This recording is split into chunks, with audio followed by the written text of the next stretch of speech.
1991, it says that MHI had its corporate office and its management training program at 186 Mass Avenue in Boston. Can you talk about both that location there and also about the management training program? We haven't talked about this up to this point. I would assume that it was not formed in 1991, probably much earlier than that, but you tell us about it. Well, management training program was a result of us winning a LEAA proposal which we had submitted and we got funded.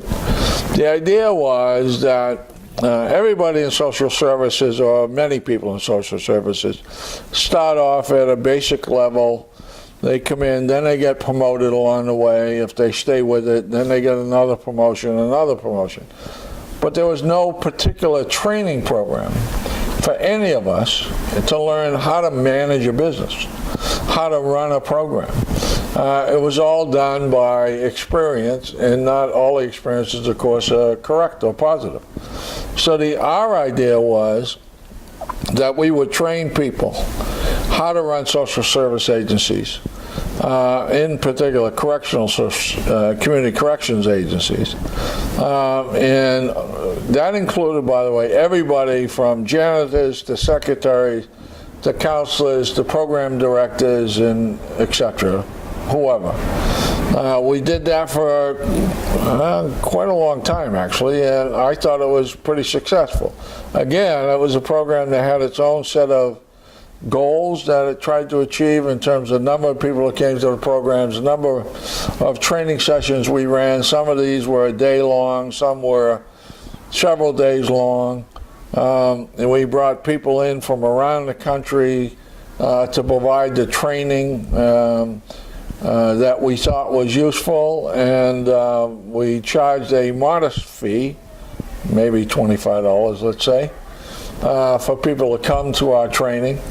And it went on for a long time. It was very well received and very liked. And our very first training program, we had in fact, a staff member of ours who met his future bride there at the very first training program. They eventually got married and now live out in California with their children.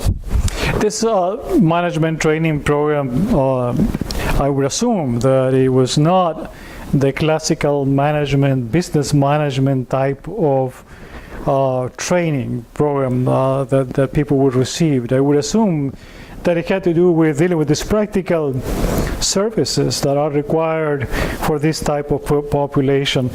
Was any of that actually kind of saved work with some university to actually assimilate this process, because it is different from business management where profits is what you want to work for? No, we didn't hook up with any particular university, although we had university people who came in and taught some of the classes. Well, I'll give you one of the examples, for example, is when you ask the program what it did, it would tell you its activities, but rarely did it tell you its outcomes. So one of the things we would teach people is goal setting. How do you measure it? What is it you want to achieve? What is it is practical to achieve given the amount of staff, time, and money? You know, you can't do everything. So what is it you really want to get accomplished? And then how do you measure that and track that to make sure you get it?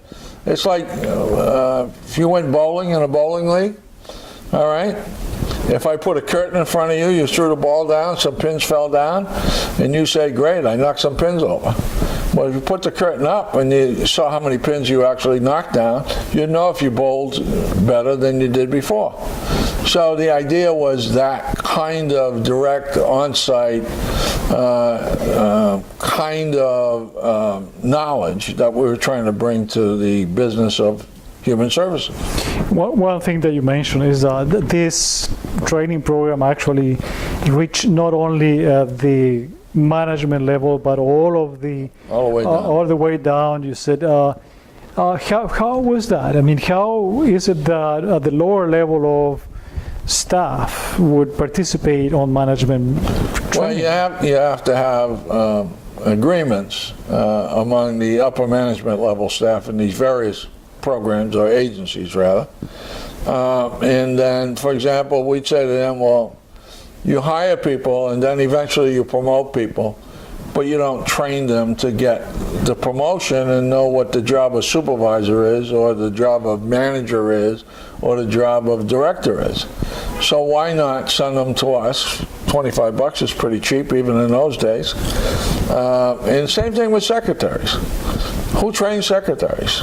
You know, in human services, there's very little in-service training that goes on because agencies are by and large small. They don't have the money. They can't bring in outsiders to meet their needs. But if you ran a larger training program for everybody's secretary, then you could bring in the proper person to teach them how to do a number of things. We were talking at lunch about computers. Well, I knew nothing about computers, and so now we're going to start buying computers. Well, who's going to teach us how to use them? Who's going to set up the program? What kind of program information do you want to collect? You have to hire somebody to do that. But if I hire somebody to do that, how do I know if they're doing it right or wrong?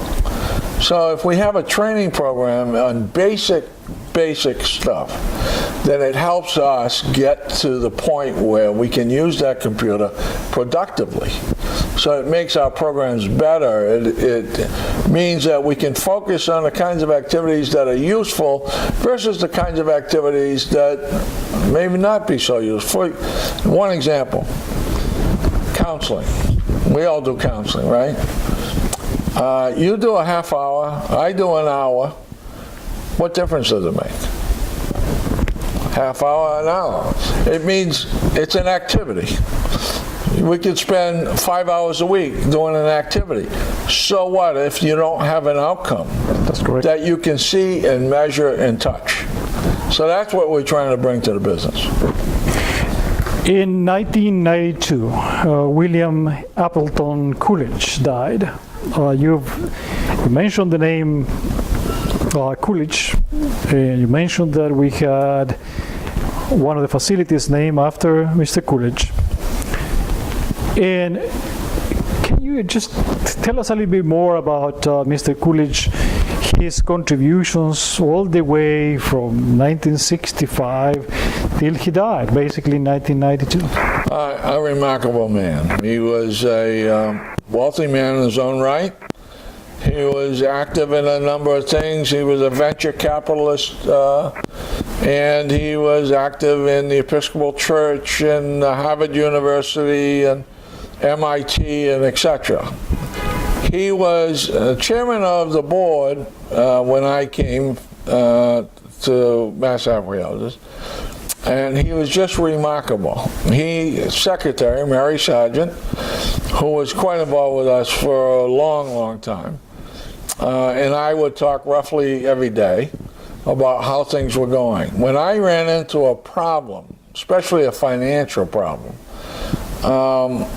I would do whatever I could, or he would, or Mary would suggest certain foundations we should go to see if we could raise money. But in the end, if I was broke on Friday and couldn't make payroll, he sent me a check. In the end, when we couldn't raise enough money to purchase Brookhouse from the Episcopal Diocese of Massachusetts, he purchased Brookhouse, and we signed a note of demand with him to pay him back over a long period of time for Brookhouse. I would meet with him regularly. He was always very curious about the clients, what they did, how they did it. He lived in Topsfield. He had a beautiful estate. He had a beautiful in-ground swimming pool, and in the early days, I said to Mary, I said, what if we asked Mr. Coolidge to use his swimming pool? She says, what for? I said, we'll have an outing with all the residents, their families, and we'll use his swimming pool. Wow. So here, every year we would have a cookout. Bill Coolidge's estate with all the ex-convicts and their families, wives, children, and so forth, and use a swimming pool. And across the street, Mary lived, Mary Sargent, and we would go over there for a cookout, and he would walk by and say hi. I mean, that's, I think, pretty remarkable.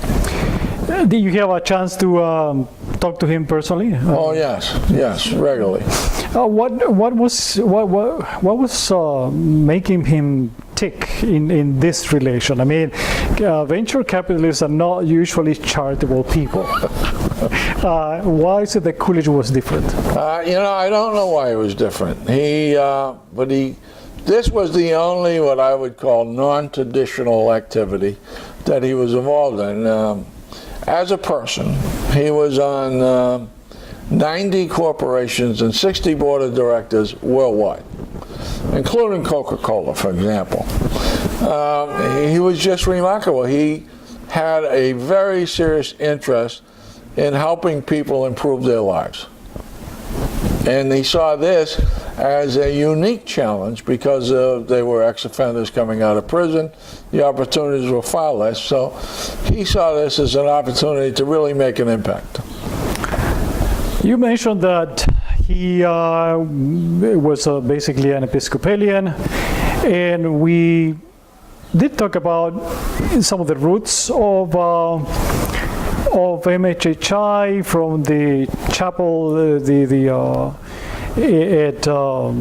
at the prison that began this process because of seeing that there were no alternatives for prisoners when they came out. How was the alignment of the religious support that you got? Let's go right back to the beginning. The Reverend Robert Byrd, who was chaplain at what was then called the Walpole State Prison, and his inmate aide, Murdoch McDonald, talked about creating a halfway house. The Federal Bureau of Prisons was already doing it. Publicity, they saw the need. They then got Sidney Mink, Reverend Sidney Mink, who was a pastor here in Boston, involved, and he became the board president. If you look at who was on our board and the kinds of religious or political influence, they were Republican, they were Protestant, with a smattering of other groups like Catholics and so forth. But the predominant groups who influenced and supported and fundraised and did those kinds of things were Republicans and Protestants. You know what is interesting is that there are groups like the Quakers, the American Friends Service Committee, that have been forever since their inception, working on for the rights and human rights of prisoners and so on and so forth. Were they involved in these initiatives too? Not to my knowledge. The Quakers tend to do their own services primarily for their own people, and they have been around forever. But they weren't involved with us. Unless there were Quakers on the board that I didn't recognize. So the other thing that's important with you've gone through a number of years and some changes and different things we tried to do. I think there are two major important things that occur as I got more experience, met more people. One is the interrelatedness of what we're trying to do with offenders with what somebody else is trying to do with a different needy group. So that we don't have to be alone. All these services make a difference to our population, and if we mix them and work with all the populations, or try to work with as many as you can, what happens is I think you get more strength because you're learning from different groups. The second thing that became important to me as we went along, and the reason for a lot of these programs, was the needs that became self-evident among the group. We talked about the Boston Offender Service Program, where I would give you tokens to get a job or buy a toolbox to work or clothes or whatever. Well, that became obvious. When you're in the business, the guys come out of institutions, have no money, no change of clothes, no tools, no this, no that, that what could you do which would impact this need? The kinds of programs we try to do, substance abuse. Well, a lot of our clients were substance abusers, whether alcoholics or drug addicts or whatever. But why not, because of that experience, and with the help of parole and corrections, why not try to impact a solid program for substance abusers who weren't going to be released from prison unless they finished their prison sentence without this kind of activity? Why not try that? So a lot of the things we did were a result of the experience of the clients coming to us and saying, we don't have, that kind of thing. The program dealing with the mentally challenged, we submitted a proposal for that because the request for proposal talked about the clients they wanted to serve first as being institutionalized in the backwards of hospitals, some for 25 years. We thought, because of our experience with corrections and prison population, we knew something about that. So that it made a natural fit for us to try to get this program and to see if what we learned with prisoners also had an impact with mentally challenged people. Turns out, our first 4 clients in our first group home, we were told that they didn't expect any of these clients to make it beyond a month or 2. None of those clients returned to an institution. They all made it. They, as far as I know, they still live in the group homes that continue today. So that led to the development of that whole side of activity where we learned stuff from one to transfer it to another. This was 1995. That was the 30th anniversary of MHHI, and by then we see the mention of the what it was called then, the mental retardation services. We have to know that this language has changed today. It's no longer called mental retardation. And there was a young person there, Eric Scharf, who is obviously still working in this area in Massachusetts. You mentioned why there would be a fit to work with people that are in an institutional establishment to come out onto a open society situation. However, the situation for the people with developmental disabilities is quite different, really, because either you are in an institution, you can most of the time cannot be home, and then you are in a different type of living situation, which is what this group did. Was this something that was already in progress? Is this something that you designed, the program itself? Well, the program itself was our model. However, group homes for mentally challenged people have been around for a very long time. So that was not new. What was new was these were the people being taken out of the back wards who had been left behind when the whole deinstitutionalization of mental hospitals occurred. They were still there. So these were the last groups of people to be able to move to the community and have a more normalized lifestyle. Group homes, for example, are 4 people or less. That's quite different than an institution with hundreds or thousands. Learning how to take care of yourself, they all had allowances. We could help them learn how to spend their money appropriately, buy clothes, buy food, buy whatever, go to a movie, but live in the community. Some of these people went to work, had part-time jobs. Some couldn't do that. But every day we'd have them out of the house, in the community, on some activity, which never would have happened if they were left behind in the institutions. Absolutely. 1996, we see mentioned for the first time of the opening of the Plymouth County Offender Reintegration Program. Do you remember what that was, how it worked? I do. I remember a little bit about it. The important part about Plymouth County was, other than just somebody sending you a client and you have a program for them in the community, in this case, we went into the institution and ran a cell block, all by ourselves with our own staff. And we decided who could live there and who couldn't live there in the cell block. And the idea was, we take them in the cell block, we do some pre-release programming with them. Then they would graduate to programs. We had non-residential programs we had in the community. And so we had several places in various communities down in the South Shore that could provide services or connect them to community services. What's unique, of course, is that we ran the cell block ourselves. We did the pre-release program, which in a whole cell block, which they had never tried before. Type of crime, I guess you would say, or conviction didn't matter.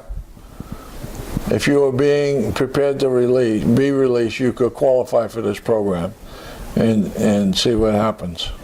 What progressive groups were in Plymouth County at the time that actually allowed this to have people from the outside coming in to all the sheriff. Manage a block, a prison block? It was all the sheriff. Do you remember the name of the sheriff? I don't. Okay, well, we'll look it up. But the sheriff is the one that wanted to do something. I don't even remember where the funding came from, but it was an opportunity for him to have services in his institution that didn't exist, and to help people flow in a positive way from one setting to a community setting. And in the community setting, have agents who would then pick up and work with that client to deal with any community issues and help them get settled, employment, that kind of thing. It's one thing to work on a halfway house, which is out in the community that you can go in and out without having to do much of security stuff. How did your staff react to working within a jail structure? Well, we hired people, and actually we had some people on staff who wanted to do this. And what excited them was brand new idea. We're going to run a prison cell block within a prison. We're going to have sheriffs who support us, but maybe line staff who don't.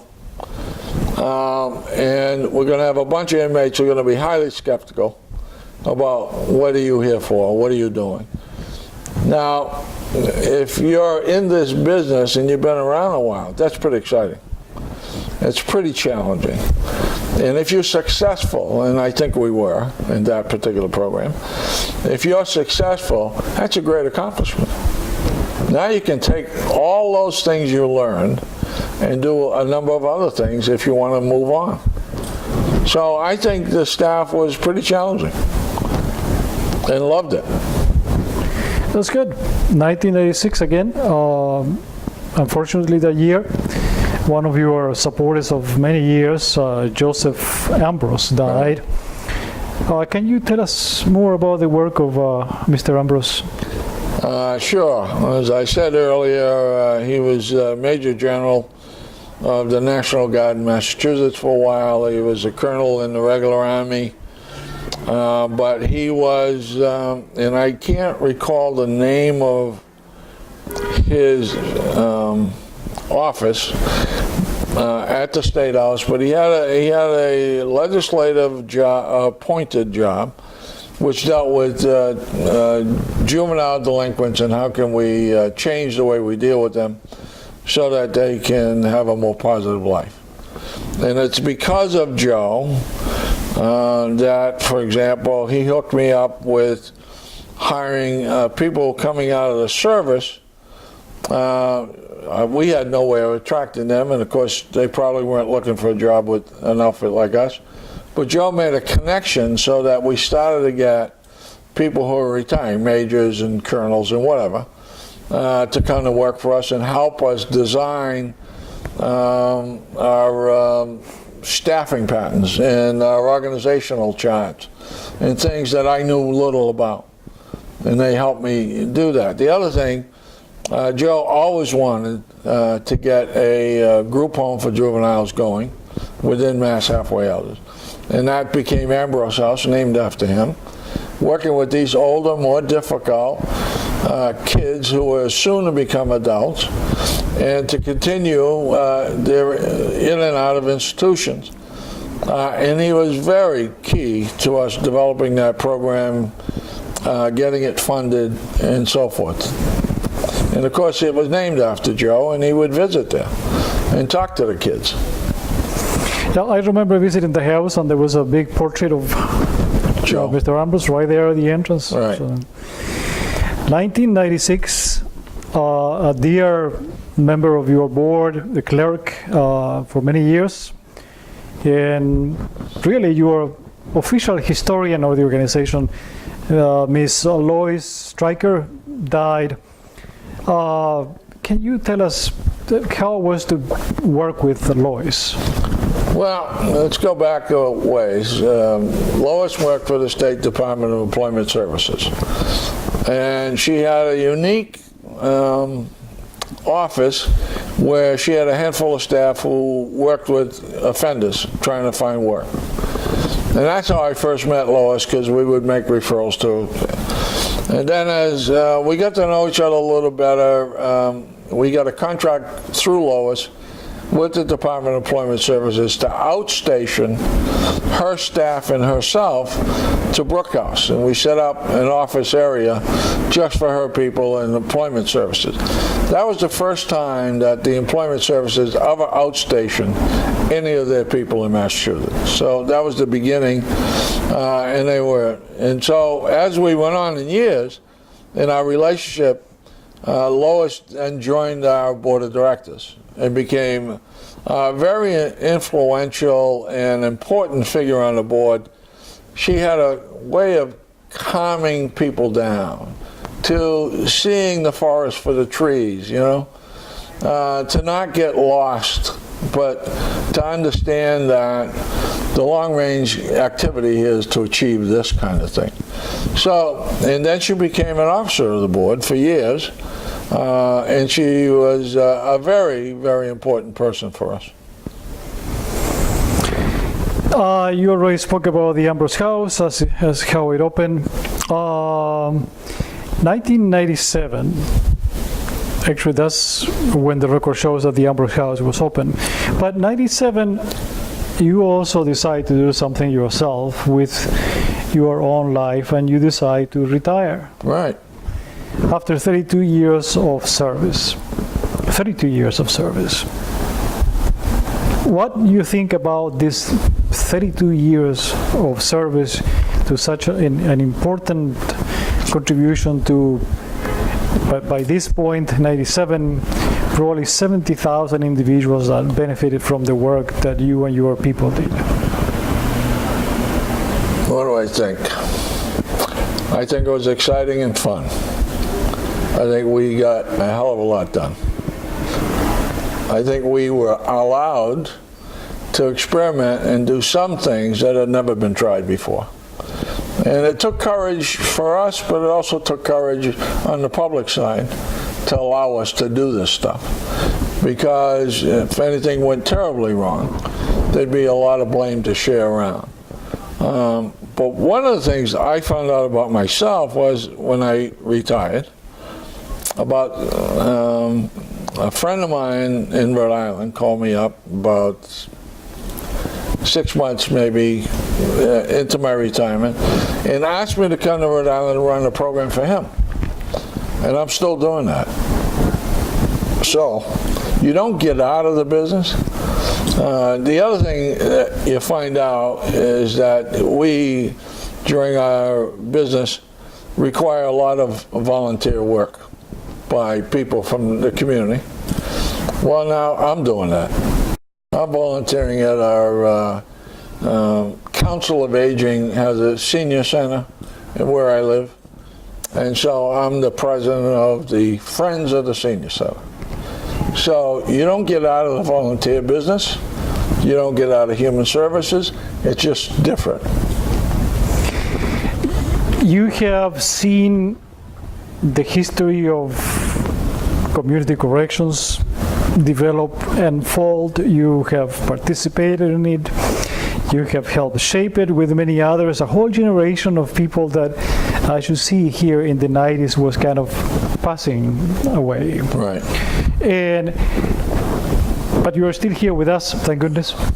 What do you see actually different today from the days of the impetus of the formation of the Brook House, all of this effort by people with money, people with different political ideals, the Republicans of them, and what we have now, where I think that it is much more apathetic than then. What do you think about that? Well, I'm of two minds. I keep some contact with the International Community Corrections Association, and I still know some of the people there, and I still on occasion participate in their meetings. And I do the same thing with the American Correctional Association. I still know some people. Not everybody's retired and gone away, and on occasion I go to one of their meetings and see what's going on. What I see is, I've seen, I think, more commissioners who are more amenable to making change and to developing community correction programs than they might have been in my day.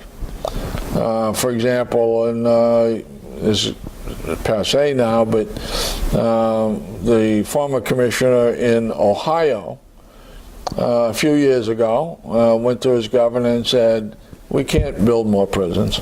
We need to take the money that we're going to use to build prisons and put it in community programs and put our people in community programs.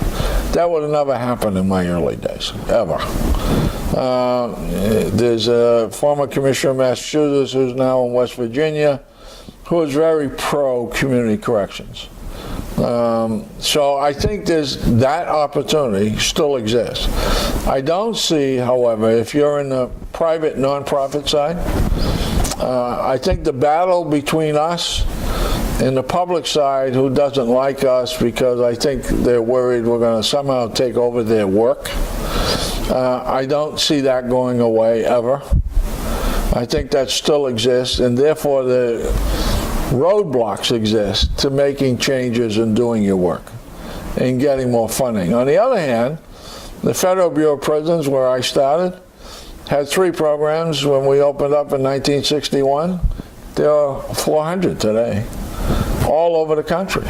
So obviously, there's an expansion in certain areas in corrections that is still going on.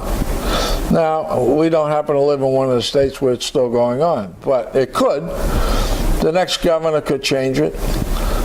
They could decide not to spend these millions of dollars we spend on institutionalization and try to do something that might reduce crime by helping people reestablish a positive lifestyle. And I think if you go to some states, that is going on. Another thing that is going on in some states, which fortunately we don't see too much here, and this is kind of my final question of this process, is this tendency to build up private for-business jails. For profit. For profit. Sure. What is all this about? I think it started for a couple of reasons. One is states didn't have the money to expand. But they had the money to pay contractors. Wow, yeah, but that's different than building a prison at, I don't know how much it costs anymore to build a cell, maybe $100,000 each. Then operating it, and then paying all the staff, but also you have to retire the staff, so you have to put up all that money for the future. Whereas I can contract with you, you can build a prison, and I'll send you the clients and pay you to hold the client. That's a lot less expensive. Now, one of the problems with that, of course, is if I'm running a for-profit and some of the contracts are per diem, I'm not going to release anybody. I'm not going to help them leave. I'm going to make my money by doing that. So that's an issue, by the way, which has recently become much more visible, and people are really questioning it. How do we do it without locking ourselves in to paying people, not to release people? They don't say that, but that's essentially what happened.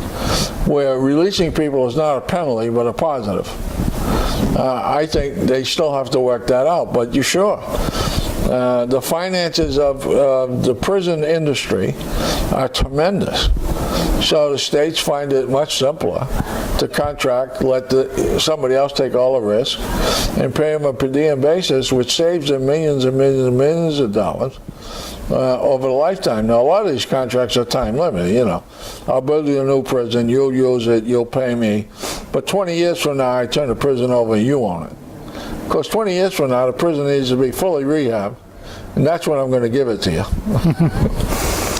Okay, thank you very much for all of this precious information that you've given us, for your time, and more than anything for your so many years of service and of program development and all of these great ideas that you were able to implement. Thank you. Thank you. Good to be here.